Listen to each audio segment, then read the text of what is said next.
back to Beating a Dead Horse in Quarantine. As always, I am your host, Sean McKinda. And I'm your host, Jackson Keller. And if we're still in quarantine, well, you know what that means? It means that we're doing more classics. Hell yes. We got movies that we should have seen at some point, but hadn't because we wasted our time watching Venom instead. Truly a dark fate. We didn't waste our time watching Terminator Dark Fate, though. Well, because that was a good movie, and then we just didn't talk about it at all. Oh, we didn't do an episode on that one, did we? No, we just saw that independently of one another, and what would have been a decent episode because we both really enjoyed the movie. Instead, I don't even remember what we did that. Well, that month was full of good movies, so we probably didn't do anything Venom tier when that came out. But the point still stands. Yeah. The point is that we're going back and finally catching up on things. If you have not been listening to our past couple episodes, this week we're getting a little bit even more classic with it. Up to this point, we've had some black and white films, but we haven't had any silent films. This is the earliest point in movie history that we have ever, really seriously discussed on the show, if I'm not mistaken. I think by a substantial margin. Yeah, I might have tossed in an occasional, Journey to the Moon reference here or there, but, we haven't sat down and done, an hour-long discussion on the 10-minute Méliès film, Journey to the Moon, because it's Journey to the Moon. They shoot a bullet at the moon and hit in the eye. Symbolism, I guess. There's also classic films such as A Sneezing Man from before there were feature films. Oh, and Train Approaching the Station.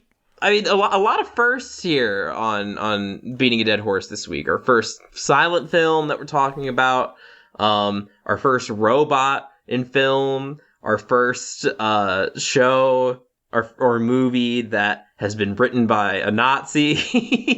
I don't know if that's true. I feel like we've probably come across one or two before. I mean, Lieutenant Stroheim and JoJo is pretty sus. So, who knows what Hirohiko Araki is thinking. Yeah, JoJo and the Friendliest Nazi. Yeah. We're talking about Metropolis, in case our meandering, bizarre beginning has not made it abundantly clear. Metropolis is the 1927 movie that was released to a German film festival, I believe, before being shortened down from 2.5 hours to 90 minutes for all subsequent releases up until 2008, where they found a bunch of footage slightly damaged in an Argentinian house or something. They found a bunch of the footage in Argentina for some reason, and managed to piece back together a vast majority of the film to its original cut.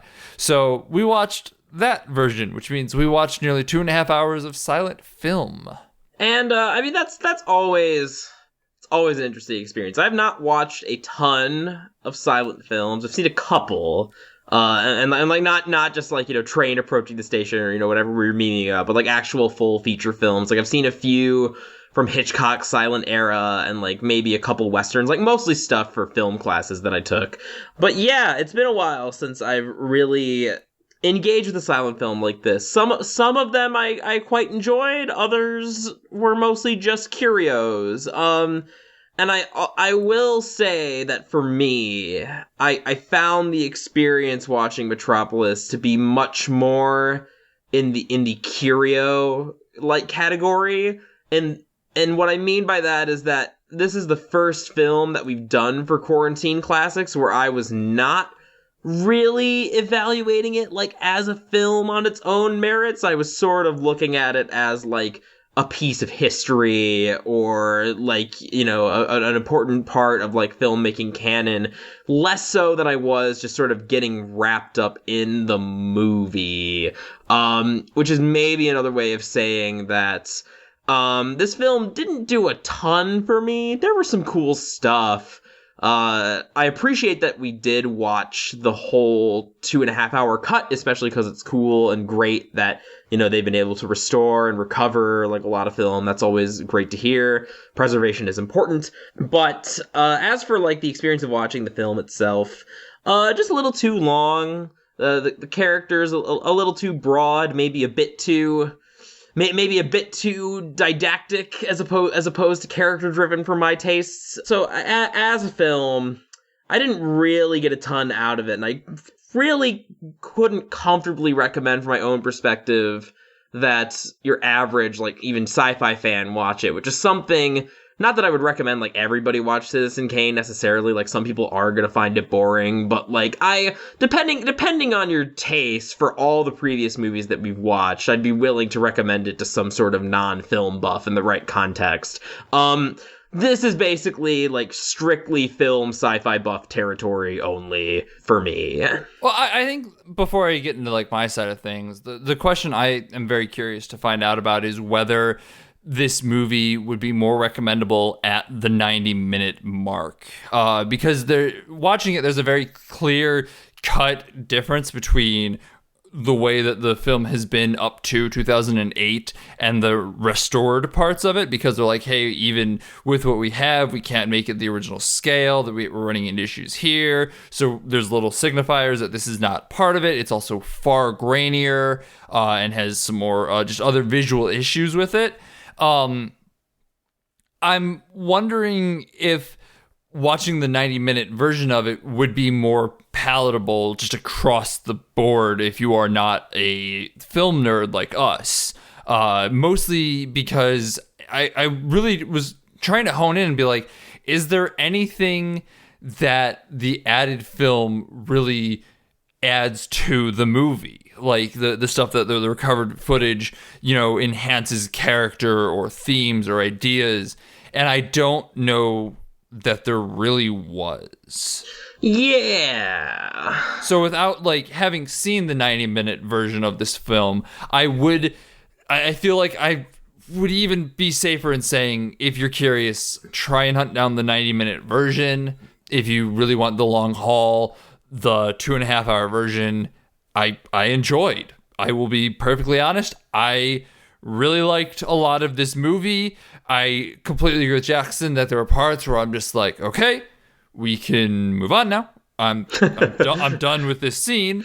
But I think that there was a lot to it still that I really, really liked, both from kind of like a historical standpoint and from it's definitely not an artsy film, but, like, there's art of film in it that I rather enjoy. Yeah, I think the most surprising thing for me was how kind of schlocky the tone was, and, like, that's not necessarily a bad thing. Like, a lot of the schlockier parts were fun, but when you hear about Metropolis, like, the groundbreaking, like, German expressionist silent film, and, you see, like, kind of that iconic, like, creepy looking robot, you expect, at least I expected, maybe something a little more esoteric. This movie's very straightforward with its intentions, and it's very much like a traditional kind of narrative. And I think sometimes that works to the movie's benefit in terms of watching. There's some silly fight scenes, and, like, you can kind of appreciate kind of how they made, like, action set pieces in, like, a silent film. Like, that stuff's fun, but at the same time, it does kind of sometimes leave me feeling like, in terms of, like, themes and characters, in terms of narrative, kind of like, this is it, really? And that was a dominating thought for me narratively throughout the process. Yeah, I can completely understand where that comes from. There's not necessarily a whole lot of meat to Metropolis in the narrative sense, but there's something about it that still really hooked me. I think it was just a lot of the visuals of the film I was really rather into. Kind of like the charming old-timiness of the whole thing was very engaging to me. I enjoy retrofuturism. Honestly, if you wanted to say it, I was kind of enraptured with it. Oh ho ho! Because it has a similar aesthetic to BioShock. The place with rapture, enraptured with it. BioShock's actually a pretty good comparison. Because a lot of criticisms that I've kind of since leveled at that game, if you've talked to me about games for a while, I'm known for being pretty harsh on that series narratively. I think that a lot of it has a lot of similar problems, and that a lot of characters, or less characters and more just, like, stand-ins for, like, ideologies and stuff, and normally that stuff drives me crazy. I've complained about that a lot on the show. It's definitely more tolerable here as like a coming from the historical perspective, like there's always something kind of interesting of kind of seeing where people's minds at, just sort of stated so like matter of factly in a lot of ways. Although I think that on the other side of that coin, I didn't do a ton of research, but I found that the little research I did about this movie was very interesting. In particular, I think that hopefully, Sean has the link. Hopefully, we'll put it in the show notes. H.G. Wells, famous sci-fi writer of War of the Worlds and stuff. He did a review of the movie that was kind of memey for like trashing it, and I don't completely agree with this assessment. I think it's mostly just interesting to see what a contemporary who would have been in like the same sphere was saying. I think there is some valid stuff to what he says. I think there's other stuff that's either overblown or like him kind of misinterpreting the future or what have you. But yeah, I there are definitely, one thing that I was definitely noticing though is that like a lot of the criticisms that I was having about the story were not necessarily unique to now. Like, some criticisms of the story were basically just like, oh no, it has like socialist sympathies, we can't have that. But I think there are others in terms of how it sort of presents things and you know how the characters play out that are a little more. I think there's something more to those criticisms. So definitely, you know, whether or not you end up watching, like if you do end up watching the movie, whether you end up enjoying it or not, I would definitely recommend reading that review. It's very interesting, if nothing else. Yeah, I mean, I would like to say, even though I've come in hard saying, you know, I really like this film, I do also have some problems with it. Mine are far more in the thematic realm of it. And so I think what you're going to end up seeing with this episode is kind of a flip of what Jackson and I did last week with our Easy Rider episode, which is I'm going to spend a lot of time talking about the themes and ideas that the movie presented and like I took from it. And Jackson will hopefully be spending some time giving us historical context that I didn't look up because I was much more invested in my own kind of interpretations of it, and I didn't want to be tainted before we began recording. So there you go. You got your two schools of critical thought. You got your death of the author, and you have whatever not death of the author is. The new criticism or structuralism or whatever the fuck. Theory. There's a lot of dumb names for theory stuff.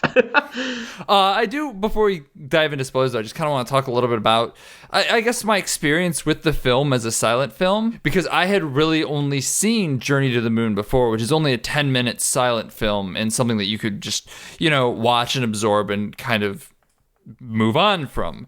This film, you get way more engrossed in it as you're watching it, and your mind kind of starts to fill in the blanks where there is no dialogue, which I thought was absolutely fascinating, because as the movie was going on, I'd watch people talk and like imagine what they're saying as it was happening, and then realize that I can't even read their lips. This whole movie was originally recorded in German, and I mean, recorded is in quotes, given that there's no dialogue whatsoever. But I think that was kind of fascinating to watch as someone who is very new to silent film, recognizing that my mind is trying to fill in silent film as a whole to have dialogue, and piecing together the story and just how much heavy lifting the visuals of what was happening on screen did to convey what was going on without actual spoken word. Yeah, no, I mean, silent film was definitely really, really interesting. I think that if you're intimidated by the fact that this is a silent film and you've never really like sat down to watch like a feature length, I mean, I would, if you've never watched a silent film in your entire life, I would maybe struggle a bit to recommend this one first. If Sean had only seen the one before and still came out enjoying it, your mileage may vary, of course. I'm a big weirdo though who likes weird, slow science fiction. So before you tackle this, I would probably recommend, I wish I remember the name. There was one Hitchcock movie that actually had both a like silent version and a sound version, so that was interesting to compare. But like something like an early Hitchcock, those movies tend to be pretty lean. I think that once you're kind of taking the movie as is and like accepting sort of the vibes of it, like, and seeing how like actors it would perform differently. Like it's a lot bigger, it's a lot broader, a lot more like focused on like body gesticulation. It's a really interesting experience, and I think that even if you are like not like a hardcore like film geek, I think that you would be surprised at how much you can still enjoy a movie like this. Because in many ways, this is very much like a traditional movie. It's got like a plot with characters and like romance, and it has all the elements of like a classic Hollywood feature. It just doesn't have a dialogue that's voiced. It also allows you to kind of forgive some of the schlockiness of it, because as Jackson said, it's kind of it doesn't take itself super seriously, it seems, or it could just be an element of being a silent film and trying to overblow everything to make sure that the point is getting across. Because like there's one scene in particular that I'm thinking of where our lead character Maria is running around hiding from people, and just like flailing her arms, her back falling backwards, just bent at unnatural angles, splayed out in sheer terror. Oh my, I think I've come down with the vapors. How dare, that is incredibly funny to watch from today's standards, but like is almost more forgivable because it is a silent film and you need a little bit of that extra oomph to really get it across. I don't know that I would go as far as they did nowadays, but it's still interesting. Yeah, I mean, silent films are interesting in that it's like, the way that the modern actor is supposed to perform has become so ingrained in us that we kind of forget that for like silent films, there were a lot of big stars, a lot of big important people who just couldn't make the jump to like the talkies because they had like a really grating, annoying voice, or they just weren't talented at delivering dialogue. Like it was a different skill set, and in much the same way that like being an actor for the theater is a different skill set than being an actor for the screen. Yeah, I mean, I think that as a complete nerd, that looking for that kind of stuff is interesting. But as someone who like schlock, seeing our main man like throw a flurry of punches like at the speed of like Star Platinum and JoJo, and putting Aura Aura sound effects over it in my head was hilarious. So that was great. I also kind of want to talk a little bit about, just because we watched Kane a little bit ago, which is definitely a more dense movie, narratively dense, thematically dense film, but treated the audience way dumber. You think so? I mean, I do, mostly because there's a number of scenes in Kane where like it basically turned to camera, hey, pay attention to this moment. But that doesn't really happen here. I think it trusts the viewing audience to kind of pay attention as it goes along. Did you see something that I was not? Like I mean, once again, nowhere near as narratively dense. Undeniable. Yeah, I guess that might be what I'm getting hung up on, because I think you're right in that like there aren't as many let me put it this way, in a lot of ways it felt like this movie's default mode was kind of turned to camera, if you see what I mean. Like not so much in the like, hey, pay attention to this, but just in, again, that sort of more like flattening of characters, so they're kind of more broad archetypes and less like complex people than in Kane. I actually did want to make a Kane comparison. I mean, we can keep continuing down this road in spoilers, but that's starting to get more into the nitty gritty of this movie. So, well, that's fine. We can dive into spoilers with that right here. Then, well, after I do my little interlude, because we gotta pay the bills a little bit here, and that's not an ad. It's just us talking about the fact that you should go follow us on Twitter at BADH_cast. Support us on Patreon at patreon.com/BADHcast. Leave us a review on iTunes. Tell your friends about us. We only advertise through word of mouth, so please tell someone about us today. Like, comment, subscribe if you're watching on YouTube, and if you're not watching on YouTube, why the fuck aren't you? Go to my YouTube channel, Jackson Keller, and give me that like, daddy. Sorry, that took me for a loop. Next week, we're going to be discussing an Akira Kurosawa film, I believe. Correct? Seven Samurai? Yes, Seven Samurai. Basis for The Magnificent Seven, and therefore a lot of other movies. So I'm a big old weeb, so I'm hyped. It'll be interesting to do as well. We've kind of changed tune a little bit given where we started here. But you know what? I'm excited to see where we go from here. Kurosawa is known as like the inventor of the blood squib that Tarantino uses all the time. So I'm kind of excited to see what happens here. Sick, nasty. Spoilers? Spoiler time. Compare Kane and Metropolis. Right. So with Citizen Kane, I was thinking about this a bit actually, and this leads into a bigger like political discussion of like the movie's politics, which I don't know if we want to hold off on for a bit. But so I was thinking in particular of like how the movie portrays its two main like capitalism daddies, basically, in that you have Kane himself, Charles Foster Kane, of course, the main character of the movie, and you have the Fredersen? Joe Fredersen, I believe. Yeah, Joe Fredersen.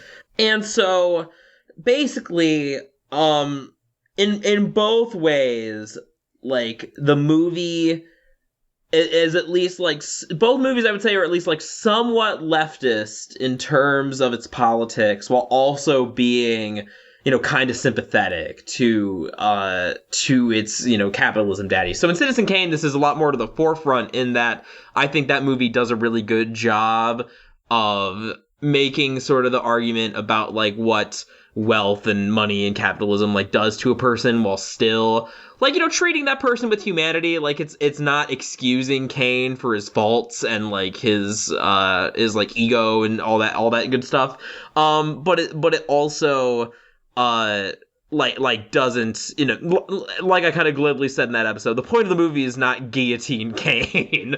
But I think compared to here, where like that there is still that element of sympathy, right? Even though Fredersen is much more kind of explicitly like an antagonist. I don't know if I'd say the antagonist, because Dr. Strangelove shows up and runs around like dragging a woman by her hair like Klungo from Banjo-Kazooie. So I don't know if I'd say the main antagonist, but like a pretty strong antagonist. Like he's trying to incite riots and like commit violence against the working class. As a quick aside, this movie is kind of weird in that it almost doesn't have a real antagonist in a lot of ways, at least in my opinion. Like there's definitely antagonistic vibes from both Dr. Strangelove and Fredersen, the dad, Fredder dad. But like both of them are still, they never really go full antagonist in a lot of ways, right? Especially because like with the protagonist being Fredder, they're never really working against his goals, because his goal is to become the mediator. I guess his goal, he doesn't really have a goal either. The characters in this movie, his goal is to get laid. Yeah, and in that case, then yes, Strangelove is in fact the antagonist. Yeah. But I don't know, I think like even as I'm talking about this, I'm kind of talking myself out of having anyone be a character, because I think they are all very broad and flat, which I won't deny. Yeah, and so that's kind of what I mean, in that like the way that like, so we're meant to kind of like sympathize and humanize with Kane, despite having like, a primarily like anti-rich, like, pro like the people position. Whereas this movie, it basically is like Daddy Fredersen is a bad boy until he's not, basically. And the movie needs to make its point about like reconciling with the capitalist overlords, and that's a lot more explicit, that element, than in something like Citizen Kane, which as far as like the movie's politics, I'm loath to be like quick to judge like what someone from Weimar Germany of all places was doing, a very complicated time in a very like difficult situation. That's 1927 Germany. Come on, what could be going on there? Nothing is happening there. Everything is great. Yeah. So loath as I am to try and make sweeping judgments about the specific political stance of these filmmakers in these very different times, the movie's politics, for outside reasons, do kind of rub me the wrong way. And I want Sean to kind of give his take before I kind of explain why, because it does require a bit of background knowledge. Well, before I get into the politics of the film, I do want to just clarify a point, because I think Jackson and I are coming at what I said from two different angles here. Because what I was getting at when I said, like, there's less turn to the camera stuff is far less in terms of, is the story simplistic? Is the theme simplistic? Are the ideas simplistic? I'm looking at it purely from a far more craft of filmmaking standpoint rather than craft of writing standpoint, because you're entirely correct in that there is way more depth to Citizen Kane in terms of all the things that you've talked about: themes, ideas, narrative, people, blah blah blah. It's a better movie. We get it, Jackson. We understand. I'm sorry, Sean, I just love Citizen Kane so much. But also what I was getting at is that this movie doesn't have the moments where it does look at the camera and say, are you following along? Do you understand what's going on? And part of that is absolutely due to the fact that the characters are more broad, but it is a longer movie, or as long, depending on what version of it you're watching, and still trust the audience to follow along well enough that they're not going to lose track of something in the shuffle. Like, there are moments of it where, like, I could see somebody being like, hey, do you understand what is happening here? Turn to camera to explain, but they don't have that ability, and so we're far more trusting of the audience to understand what was happening.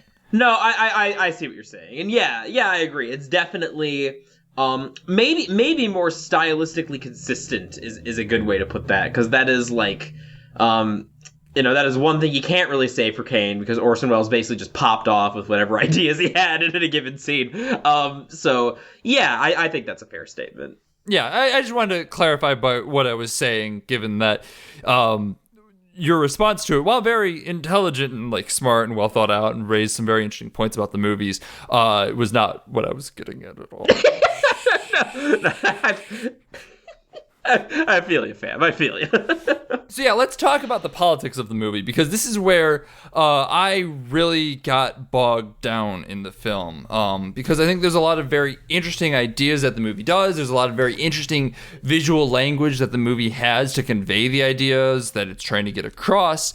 Unfortunately, the politics are kind of stupid, but we'll talk about that in a second. So I want to talk a little bit about the visual language first, just the simple scenes early on that really kind of set the stage. Specifically, I want to talk about the Moloch scene. This is one of the best scenes for sure. Which I don't know what Moloch is. I hope I'm not saying some old slur or something like that. I should have looked it up. I didn't think about it. I will probably look this up, and if I need to, edit it in post. If you are listening to this, it means I have not edited it in post, and we'll continue on from there. All right. I just Googled it. Can confirm. Moloch is the pagan god of child sacrifice, or just... Yeah, he's associated with child sacrifice. So if he's just the name of a pagan god, you Gucci. Perfect. That's what I like to hear, especially because that actually adds to what I'm about to say. So the Moloch scene, it opens up with a bunch of people working on a machine. And the part that we've kind of been building up to but hadn't fully established yet is that all of the people in the underclass are moving in rhythm with each other or with the machines. And originally I'm like, all right, this is interesting, but maybe just like an act of the oppression, until we get to this scene where it's revealed basically that the underclass are one-to-one references for cogs in the machine, which is an interesting take in and of itself. It's not, revolutionary by today's standard in any way, shape, or form, but the way it's visually presented without being like, you are just a cog in the machine, I think is really effective and fascinating to look at, especially from 1927. So I really just appreciated that, especially when the machine explodes and some people die, and we transition to the Moloch scene, where the machine turns into basically a giant pagan god, where the workers are being fed to it, which is incredibly powerful and incredibly... obvious in what it's trying to say in that moment. Yeah, I think these earlier... I was much more on board, I think, with these earlier parts of the film, and I think you're onto something when you say that maybe, like, despite it not being, the original, like, vision, that perhaps the shortened version is a little stronger, because I think that there are quite a few strong visuals and, like, strong... elements like the Moloch scene that I can sort of imagine, particularly in the first half while we're still kind of like establishing the world, that get kind of bogged down and like moment to moment, like running through catacombs and stuff like later in the movie, like kind of that midpoint between the climax and like after the prelude. I feel like the movie kind of bogs down a little bit into a bit more meandering. So yeah. When we talk about that, I think specifically of the child rescue scene, which feels like it goes on for 3 hours. Yeah, totally. It does not need to be that long, and I see what they're doing. We'll come back and talk about it. I have a lot to say about Maria, I promise, but we're not there yet. So these opening scenes with Moloch and everything like that very much sets up the idea of workers' rights and kind of a bourgeoisie proletariat situation brewing, which I'm, already on board for. Billionaires shouldn't exist, all that good stuff. We've been doing this for long enough. You all know. I mean, listen, let's be honest. We're a podcast. The chances of us being like super liberal, socialist, it's fairly high. It's fairly high. It's like a 1 in 5. You throw a dart and you either hit us libcucks or you hit the other fifth of that pie, which is something else altogether. It's not as fun, I'll tell you what. Stinkier pie. You don't want to eat that one, kids. Stay away. Continue to support, workers and people who need help and, support people in general. We'll talk about that. So you get the whole workers' rights thing going on. I'm very much on board with it. And then it kind of blends both the workers' rights and religion in a way that comes out being incredibly pro-union, which, once again, being stinky, dirty socialist I am, yeah, absolutely. Lay it on me. Pro-union, 100%, protect our workers. The problem arises here in that the movie is still very much presenting our bourgeoisie leaders as incredibly important and reverent and don't fuck with them, get a union instead, because if you fuck with the bourgeoisie, your children will die. And that is not me extrapolating, that is the text of the movie. So this is where it gets a little bit more confusing because it is still very reverent to our bourgeoisie overlords. And the idea that the solution is just a union, while very much good, feels kind of weak when we then, redeem the bourgeoisie who have been, manipulating and exploiting the workers for what we assume and are not basically told are centuries, millennia, etc. It's been a long fucking time that these people have been the underclass. And it turns out that all we need was a mediator, a union to come and hook them up together. It's weird because it's not a terrible outcome. Like, it's not the worst theme in the world. It's one that I'm not opposed to per se. I'm just uncomfortable with how much reverence the movie still puts on the bourgeoisie. So part of this, as a matter of the plot, I think comes from the fact that our main man, our hero, is the son of Big Factory Daddy. Which ties into the religious themes in a huge way because there's a lot of religious overtones throughout the entirety of the movie. I think a lot of them work rather well. But listen, when you equate the bourgeoisie to God, as this movie does, because they're waiting for the mediator, the person to unify both the working people and the upper class, and it's very much like a, hey, we need Jesus type of situation, and Jesus' father is God, and when the mediator is the son of the upper class, that kind of then equates God to the upper class, and that is gross. Ba-da-da. Yeah, so, and also I think that there is a, I think it's reasonable to say that like the union, the pro-union angle, was probably the author's like direct intention. I think that just based on the way that the plot sets up, if you kind of step back from the characters as like metaphor and like examine them as characters, I think that there's some uncomfortable stuff that props up. More so to me than just saying like, oh, we should still try and preserve the status quo a little bit. More so because one of the writers has some ties to Adolf. So let's talk about this for a bit. Oh, I'm sorry. Who is Adolf? Sean, has there been anyone on the planet named Adolf since the last Adolf? I'm sure there were a couple unfortunate children that, like, kind of before his rise to power, but like, we're gonna name him Adolf, and then they're just like, oh god, oh no, I'm so sorry. The punished Adolfs, the lost Adolf generation, the last Adolf. I'm sure there is someone out there who was the last Adolf, but I mean, you're probably right. Just as a matter of logic, it probably was not Hitler. So, right then.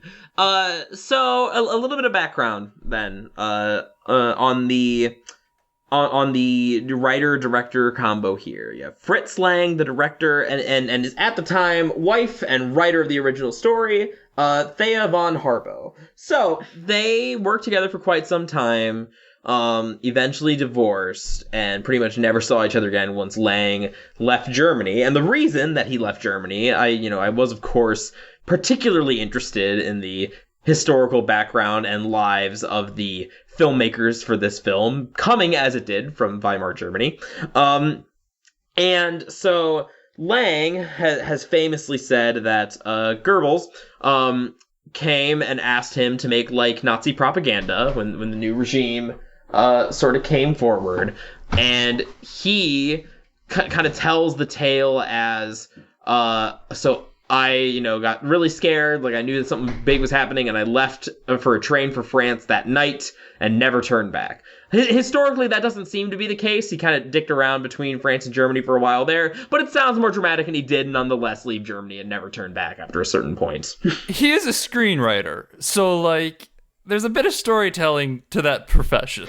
Precisely. And so, the other half of that creative duo, Harbo, then, she did not leave the country, and in fact became part of the political war, like, propaganda machine for the Nazis, wrote some, pro-Nazi films, and... everyone at this time, if you would like to collectively pull on your shirt collar, I will give you a few seconds to do so. Just give you a little space to breathe. Just, that's all right. Let it out. Just, let that steam bubble burst for a second. Feel that sweat drop. So she did some work for the Nazis and then spent some time in a British prison, like after the war, after the fall of the Third Reich, for her, for being part of that war machine, basically. And then, like, for the last part of this story, went to India, married an Indian man, and, like, was a big proponent of the, like, Indian independence movement, and basically, switched idols from Hitler to Gandhi. Bet you didn't see that one coming. It's quite strange, and which is why, am I comfortable just outright saying that this woman was like a full-on like Nazi fascist? No, I'm not especially comfortable saying that. I haven't done enough research. It seems like there's some complications to that story. I'm sure there were a lot of people who just kind of gave in and like went along with the war machine to like protect themselves and their families. I certainly am not about to throw stones at someone in that horrible fucking situation. But there's still a big but of working with Nazi Germany. Yeah, and so the fact that she has worked with Nazi Germany is something that is hard to overlook, impossible to overlook, I would say, when analyzing this film and its story, especially because, like, kind of pro-worker and like, fascist, like, are those two compatible ideologies? I mean, let's find out. Let's put them in a blender. Because the way that I saw this movie, when I started kind of, like, tugging at the shirt collar when it came to politics, is that from the way that it opens up, like those early scenes of like, you know, the cogs in the machine, all that stuff, it's like, all right, okay, this is our base point, cool. We're introduced slowly to our hero, Frieder, and it's very much a sort of classic story, kind of a like upper class, like very privileged person, like has a chance encounter with someone who's like oppression he benefits from, and like, you know, he learns a life lesson and like joins the movement, and, you know, maybe feels some guilt over his role and all this. Sure, okay, great. You know, we can work with that. Not the most unique story in the world, no, but it's appropriate for these purposes. So, where things started to get a little bit yikes for me, an extra yikes once I had found out about the Hitler connection, was that slowly, like, if you aren't looking at the characters just as sort of avatars for, like, the religious metaphor and the union metaphor, like, looking at who is actually, like, our main character, he's basically Baron Trump. Like, let's not sugarcoat it here. So you have, and slowly we see that not only does Baron Trump get involved with the revolution, sure, he becomes like the mediator, the final piece of the puzzle to the revolution. And, you know, as Sean has already mentioned, like, you know, you need the bourgeoisie god to deliver us the sun. Oh no. So, like, that's already not great, but what gets extra icky for me, is knowing about the, knowing about this sort of, like, fascist connection, is that this idea that it is not the, like, plight of the workers, or even one, like, particular, like, oppressed worker who kind of rises up and becomes our main character. Because in a lot of ways, I think the movie has a pretty low opinion of kind of its underclass. They're forming like daisy chains around the, like, ring around the rosy, around the collapsing, like, infrastructure, and then when, like, they've left their children to die, they have like a collective, like, Dark Knight Rises. I never expected Bane to seal every single cop in the sewers when we sent every single cop in the sewer moment.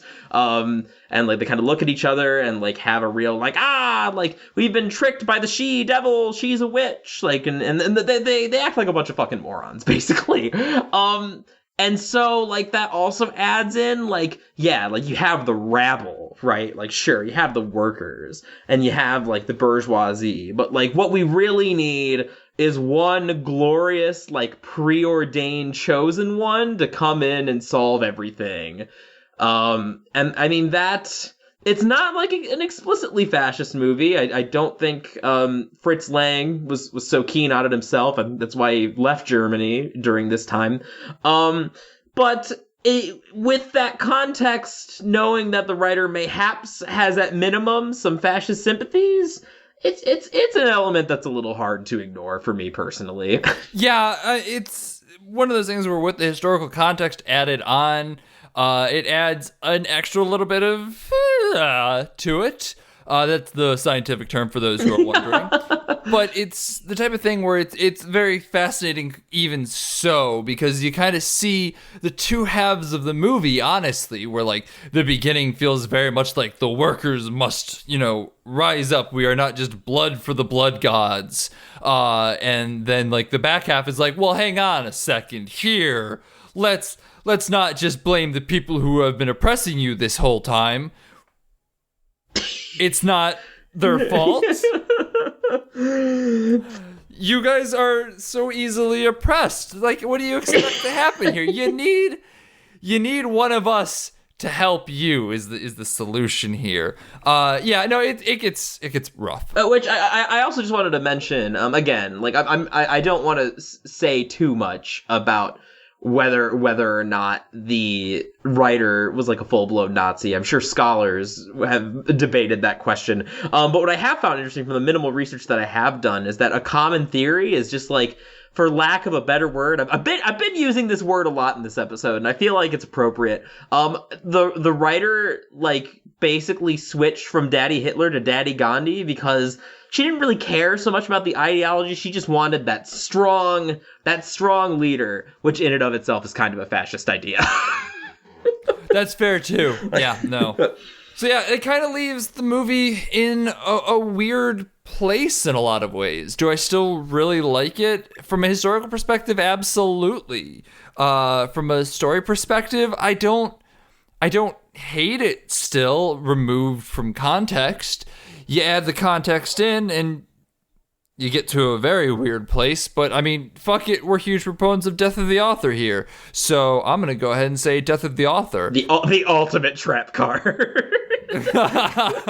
But in doing so, I do have a couple of little things that I do kind of want to clean up a little bit with how the story plays, especially to a modern audience, because the ending of this movie does result in them being like, oh god, the kids, we fucked the kids up, they're gonna die. Which, thankfully, when they're rescuing the kids, it gave me like 30 minutes to just stop and think about what the fuck this is trying to say. I spent that 30 minutes reading H.G. Wells' review. Yeah, there's a lot of time in this movie where you kind of like just trail for a couple minutes. It's unfortunate, especially in the back. The back half gets really bloated. God, the final fight scene is so long. It's so long. The actual final fight scene, like everything from the false prophet Maria, everything from her getting like burned up until like, I mean, what can I say? It ends with a shirtless fist fight with Dr. Strangelove atop like a gargoyle tower. Like, come on, you know I'm about that. You know your boy about that. That's fair. I think at that point I was just like, all right, I'm kind of done now. I really like this movie, but I am kind of done now. Yeah. So sweeping up some of the last connections, the children, It's very weird because I spent a lot of time trying to figure out like what the fuck you're trying to say here. Like, okay, if we don't mediate, the children will die. How the fuck does that work? Like, what is the logic here?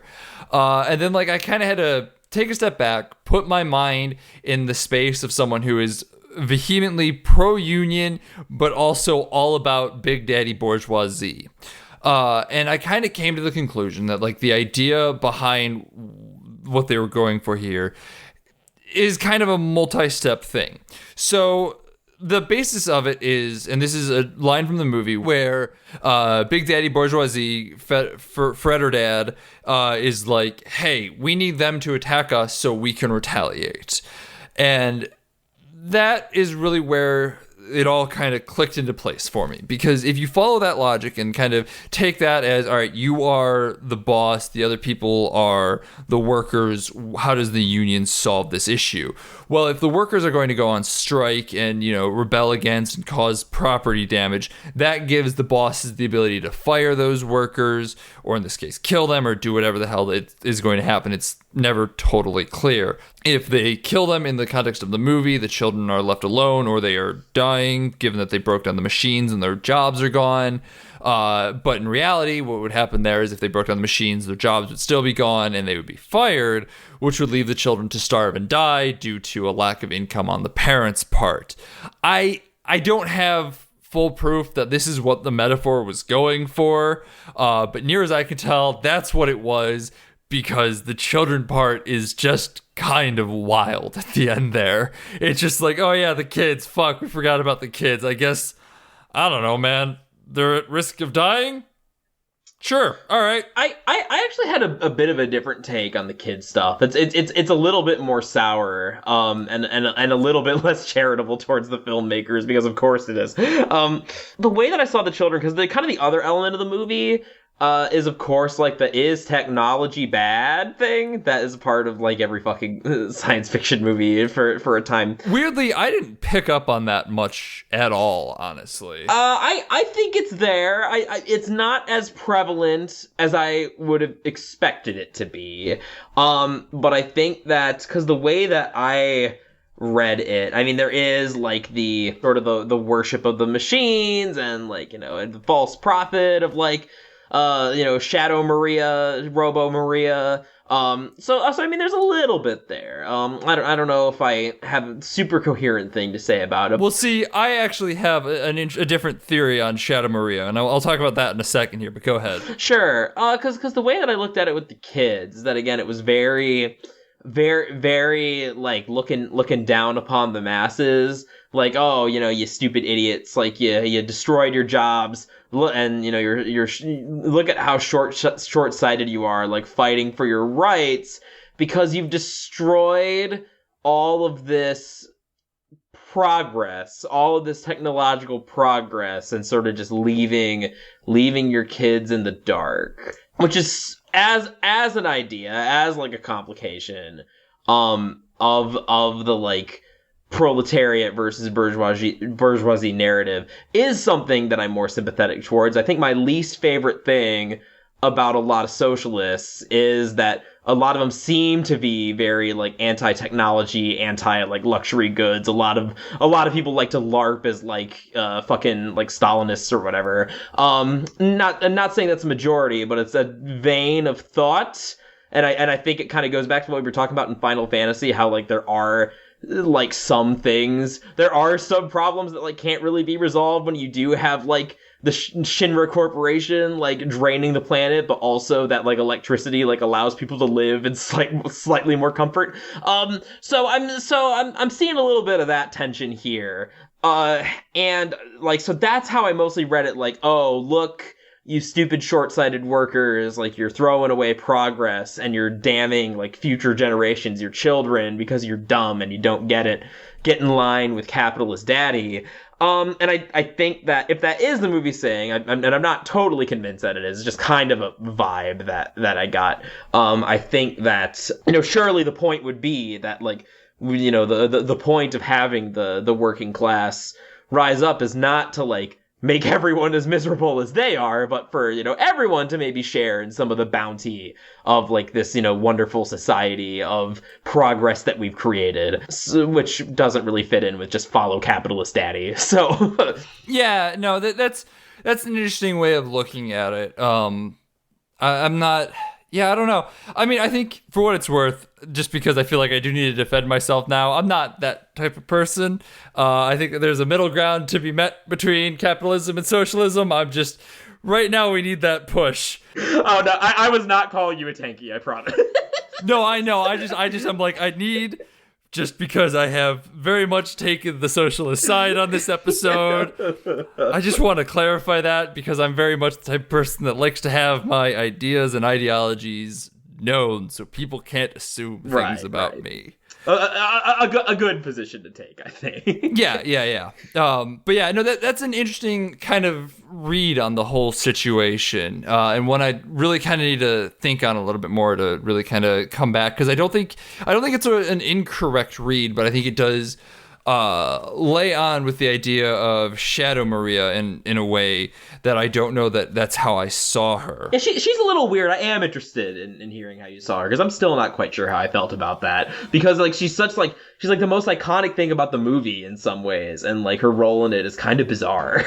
Well, I think it's fascinating because it is her, Maria as a character basically plays the duality of hero and villain within the film, and she plays it to different people. And I think that having her split into two separate ideas, both herself and Shadow Maria, Robo Maria, however you want to call her, we call her everyone who's the same as someone else Shadow because we are trash people. I just feel like I should clarify that in case someone's listening to this for the first time and like, what the fuck are you talking about?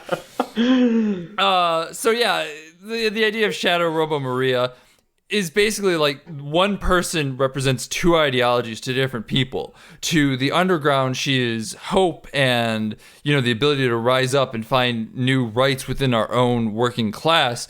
Meanwhile, to the above, she is like the epitome of evil that leads the world to damnation. and like she represents all of the sins and the various ways that the world will die. She's the herald of the apocalypse, bringing in the new age. And I think that's fascinating because the idea there is that, you know, this one person is very divisive in how she is viewed by both sides of the equation. Because to the underground, she is their hope, and to the above, she is their end. And I think that in and of itself is a very interesting reading on the character, or a very interesting character to begin with. And I think the split is what really kind of helps underscore that this is one person with two sides to her, depending on who she's interacting with. Yeah, okay. I can totally see that. I still am like I think that's a good read. I'm thinking also about like the fact that like one of them is artificial, one of them's a robo, and you know, in a story that's at least tangentially about technology. And that, I feel like that's pretty important, but I don't have any coherent like statements to make about that as of this time. I mean, I think that even if you want to say that one of them is in fact artificial, I think that does kind of play into the fact that one of them is truly about hope, and the artificial one is saying that the rich are seeing this as an apocalypse when in fact it is not. It is a chance for humanity to rise up and grow further as a whole rather than two separate classes. Granted, this is kind of undermined by the fact that it does end with the whole mediator thing going on, which I'm not a huge fan of, but like with the fact that the artificial one is the one that is seen as the herald of the apocalypse, I think is interesting in its own right. Yeah, that is the fact that the artificial one is seen as like the herald of the apocalypse. That's kind of where I get more of like the kind of, maybe not technology bad vibes, but like the technology of the bourgeois will be its own undoing. So it's kind of weird. I feel like at sometimes this movie is doing the technology bad thing, and at other times I feel like, again, kind of the vibe I get from the children is like, such glory, this glorious civilization, you would let it all fall to waste so you can eat food and not die in a slum, you know? So yeah. See, and I think that's where the conflict within myself arises, because I don't think that this movie really has anything to do with technology in that way. I think the technology is more representative of ideas for the classes rather than distinctly saying technology good, technology bad, you know, destroying technology hurts our children type of thing. I feel like it's more like representative of ideas and ideologies rather than thematic resonance, if that makes sense. I don't know if it did. Yeah, no, I think I see what you're saying. Like, it's more of a part of the story rather than a part of the themes. Yeah, sure. And I can get behind that. And I think that might be, that it might also be a byproduct of, like, when you do have, like, two really strong personalities and like a, like, creative duo, like a partnership, like a marriage, that sort of way. I think that some tensions of, like, where ideologies differ is going to be a little bit inevitable. So that might also be some of the dissonance that I'm feeling. Which is also why some of our podcast episodes feel like that, honestly. Because it's one of those things, again, where we have a lot of similarities, but like, Jackson and I, we have some pretty stark differences when it comes to movie tastes and even like where we're going to get our entertainment from, because I way more easily overlook character flaws. And I'm a Grinch.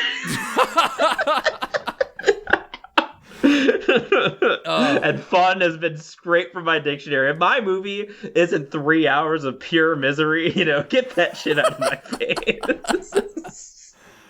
Do we want to wrap it up here? I think my notes are done. Let me just really quick here. I do have Maria, and I have that ascribed to Shadow the Hedgehog. That can't be right?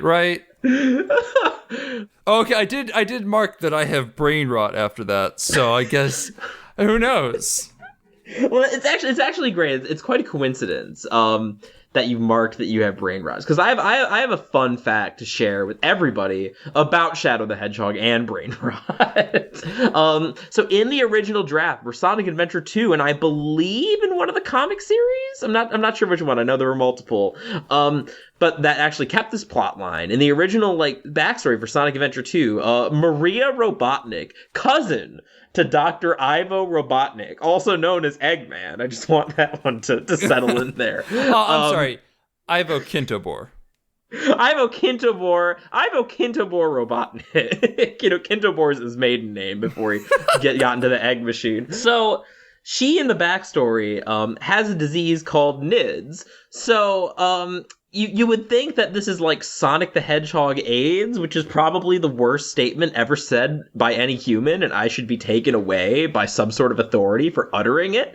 But it stands for like neuroimmune deficiency syndrome or something, which means that, and this is the disease that Maria had, and that Gerald Robotnik, Granddaddy Robotnik, he was trying to cure by creating the Bio-Lizard and then Shadow, the ultimate life form, to cure Sonic AIDS. But if it's a neuro disease, that implies that Maria had brain rot. So therefore, we can really only assume that she caught NIDS by spending so much time with Shadow the Hedgehog, as have we all, and the brain rot has set in. Hey, Jackson. Yeah. This was actually a really smart episode in which we had some like really interesting dialogue back and forth, and like I feel like we both kind of grew as critics and people who are saying things, and then you did that. And I would just like to top it all off by reminding you that the scientist's name was Rotwang.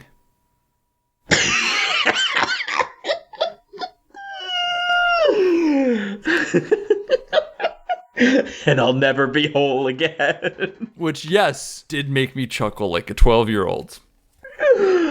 Oh, beautiful. Well, Sean, I'm glad I could drag you down to my level. I've been Sean McKinda. You can find me on Twitter at Sean_McKinda. My letterbox is Sean McKinda if you want to kind of get like a little taste of what we're doing. Like, I usually just like slap a star rating on movies that we're watching for the podcast without giving like a reason why. So it's a little bit of like a secret knowledge of where I'm coming from with them.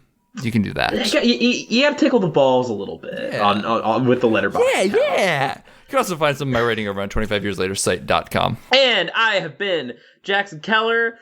You can find me on twitch.tv/JacksonJKeller. I'm still playing Ni no Kuni. I also have YouTube. It's just my name. Don't wear it out. If you want to follow the podcast, that's at BADH_cast on Twitter. We just mostly tweet updates and stuff from there. It's not super interesting, but if you want to like just say, hey, are you guys doing this episode this week? We'll respond to you. But if you want to get in contact with us better and like have actual conversations, the best place to do so is on our Discord. You can only get access to that by giving us $1. That's over at patreon.com/BADHcast. At only $1 a month, you get access to our Discord where you can come yell at us and tell us that, socialism is bad. Thanks, Ben Shapiro. I appreciate it. You keep just coming in and yelling at us. You just keep tuning in, Ben, and God bless you for strengthening yourself in the marketplace of ideas. It's what, we respect you for that and literally nothing else. And that alone. At $5 a month, you get access to our backlog of bonus episodes. We have a bunch of really interesting episodes out there. And they were all suggested by our $10 donors. So if you want to like tell us to watch a movie or play a short game, we don't do long games as much anymore. You can do so by giving us $10 a month. That's not that much. It helps us out too. So you can do that. You also get a little something. Oh. Thank you so much, Julia, Travis, Pat, Mom, and Aunt Summer. Here's a song I can't sing. I'm doing a thing. Oh.